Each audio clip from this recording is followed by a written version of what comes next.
mean? So you get more bang for the buck, so to speak, I guess. Right. So the legato left hand is not Right. so difficult as, let's say, the alternate picking in But you got to music. have that. Right. You got to have it to have any sort of synchronization when you do alternate picking lines.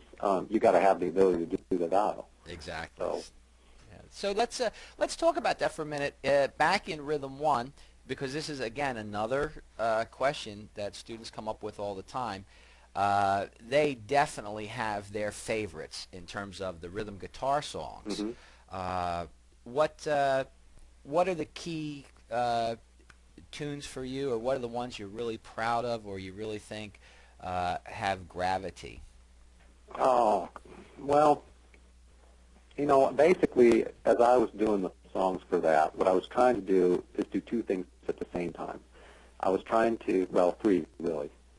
I was trying to, number one, make the collection of 12 songs cover the spectrum of rock and metal, as I saw it, stylistically, cover each base. Number two, it had to do it in a way that was progressive and worked with the thread of increasing, there's all these different, I look at it like threads as you look at a method. It's teaching you a whole bunch of different elements. You can separate them out. Okay, here's music theory. Here's, rhythmic control, syncopations. Here's, the technique, chording. And each one of these is a subject, but you can't teach it like that. Okay, now you're going to learn all the chords. Bang. Now you're going to learn all about rhythm. You can focus on areas like that, but what you need to do is take a little piece of this, a little piece of this, a little piece of this, a little piece of this, wind them together, blend it into a song, and have the songs increase as each thread progresses. See? Right. And so the songs increase. And then, as a whole, artistically, this is the last thing, each song has to sound good and kind of be cool, like to listen to and feel like there's a point to play it. There's got to be some payoff other than just knowing that playing it means that you've mastered certain skills. You know what I mean? Absolutely. Because you got to be able to also say, well, this is cool. I like it. So that's kind of what the scope of the whole thing was in my mind. And what I did, I guess, is tried to do that the best I could. I actually don't have any preference of one song over another in the terms of difficulty, because to me, the difficulty to pull something off, and the same goes for lead, frankly, too, is a different issue. The only thing that matters, in my opinion, is the sound. Right. Does it sound cool? And if it's simple to do, then fine. All it needs to be is what it is. It just needs to be true to itself. So, like the Whips and Chains thing, it's real easy to play, but I like it. Oh, yeah. It's a favorite of mine. I guess I like track 3 because I kind of like those kind of, it's kind of an Alice in Chains-y kind of Man in the tempo. Box. Yeah, it's Thing. kind of inspired off that, obviously. Yep. In a lot of my music now that I'm writing for the second solo band, I'm seeing a lot of those kind of tempos come out because that's where I feel the most impact and the most force. And that's kind of what I like to go after. So I like that, and the other thing I like about it is I like the soloing in it. Oh, yeah.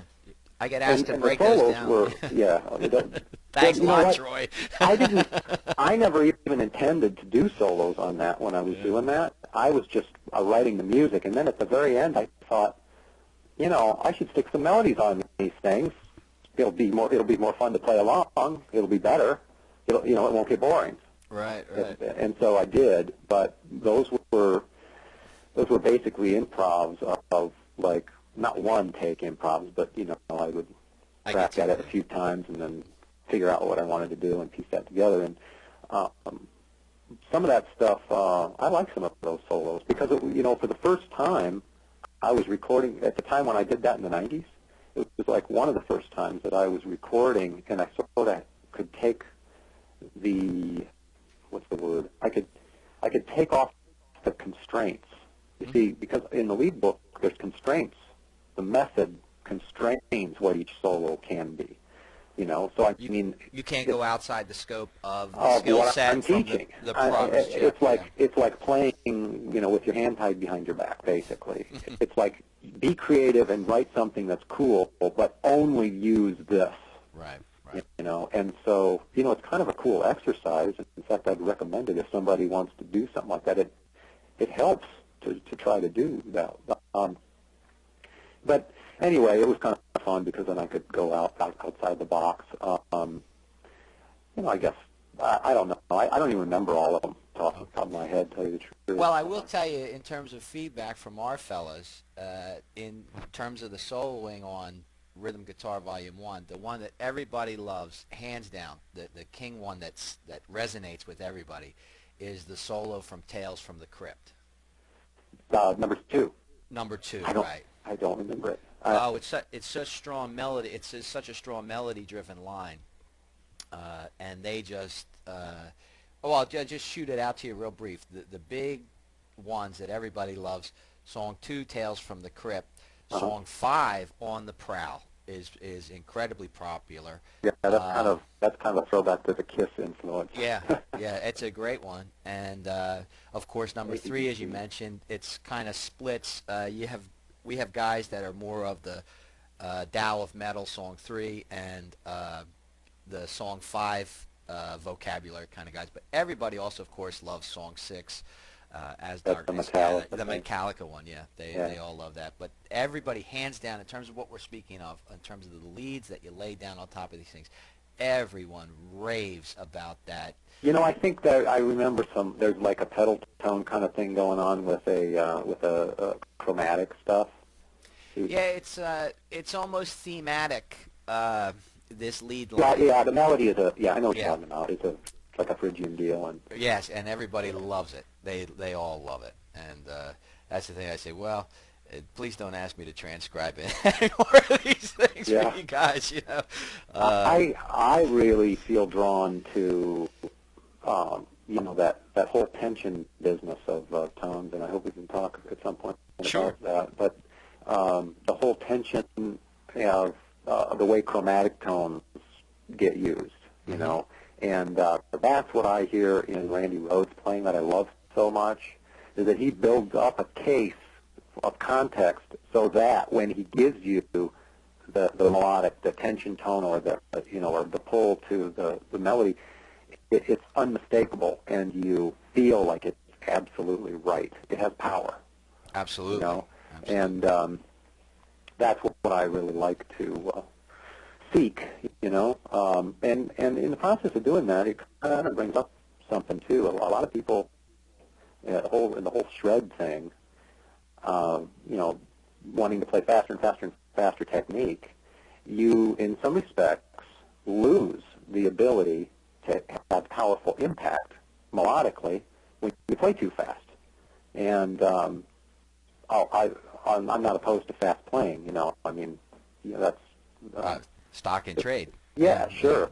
But I get sick of fast playing that's just fast playing, because at some point suddenly it becomes, it sounds like a typewriter. It doesn't sound to me anymore like it's cool to watch, but it becomes not that interesting to listen to me personally.